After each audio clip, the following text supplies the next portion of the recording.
তারপরে গাইজ হচ্ছে আমরা যাব শিব মন্দির।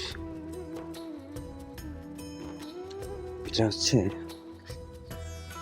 আসলে জায়গাটা অনেকটা সুন্দর, আপনাদেরকে একটু দেখাই।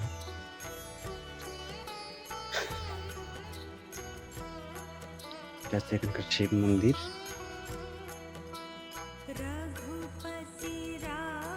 আপনি হয়তো দেখতে পাচ্ছেন, এর চারপাশটা একটু ঘুরে দেখাই আপনার।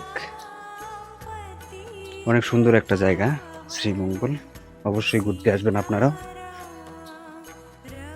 অসাধারণ একটা জায়গা এটা, পিছন পাশ দিয়ে মন্দিরটার। আরো অনেক সুন্দর সুন্দর জায়গা আছে, আমি আপনাকে বলে বুঝাইতে পারবো না অ্যাকচুয়ালি।